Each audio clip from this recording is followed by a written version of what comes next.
Di balik lonjakan kasus COVID-19 di tanah air, ada yang lebih mengkhawatirkan, yakni meningkatnya kasus COVID-19 pada anak-anak. Data Ikatan Dokter Anak Indonesia menyebut 1 dari 8 orang pasien COVID-19 adalah anak-anak. Dan yang lebih mengerikan, tingkat kematian anak-anak akibat COVID-19 di Indonesia tertinggi di dunia. Berikut laporan khas redaksi.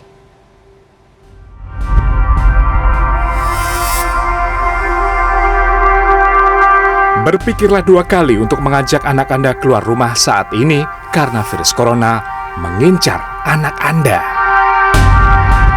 Sepekan terakhir, data sejumlah pemerintah daerah menyebut tidak sedikit pasien COVID-19 adalah anak-anak. Di ibu kota DKI Jakarta, jumlah kasus COVID-19 anak-anak tembus 800 orang lebih, yakni 665 orang di usia 5 tahun hingga 18 tahun dan 224 anak di bawah 5 tahun. Lonjakan kasus COVID-19 pada anak-anak juga dialami daerah lain. Di Surabaya, Jawa Timur, selama bulan Juni 2021, 36 anak terpapar COVID-19. Ironisnya, anak-anak ini diduga tertular dari keluarga atau orang tua. 0-2 tahun itu 2 kasus, terus 3-6 itu 12 kasus, terus 7-12 ini kan 8 kasus, terus angka 13-15 ini 1 kasus, usia 16-18 tahun 13 kasus. Tidak hanya soal jumlah anak yang terpapar, risiko kematian anak-anak karena COVID-19 juga menjadi kenyataan. Di Jepara, Jawa Tengah, 2 balita meninggal akibat paparan COVID-19.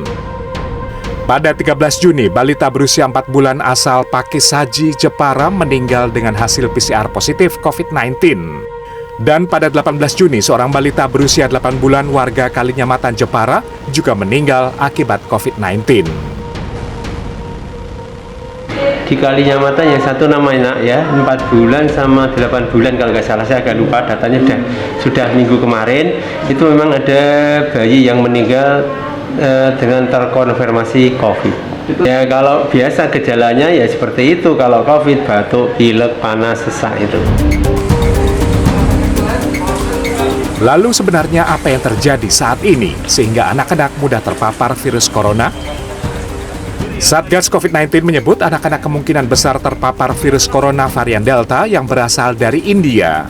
COVID-19 varian Delta memang disebut mudah menular. Anak-anak yang sangat mudah abai protokol kesehatan menjadi incaran paparan virus mematikan ini.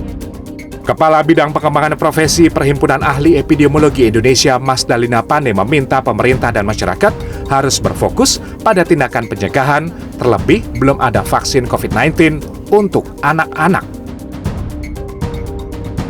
Mereka-mereka yang kuat itu relatif mampu bertahan. Tetapi pada anak-anak ini yang menjadi PR kita. Karena apa? Karena vaksin untuk mereka belum ada, obat untuk COVID juga belum ada, sehingga yang harus dilakukan adalah mencegah supaya mereka tidak terinfeksi. Risiko paparan hingga kematian anak-anak akibat COVID-19 sepatutnya menjadi alarm bagi masyarakat yang abai protokol kesehatan. Jangan sampai kita sebagai orang dewasa yang tidak patuh protokol kesehatan menjadi penyebab anak-anak kita menderita akibat virus mematikan ini. Tim Liputan CNN Indonesia.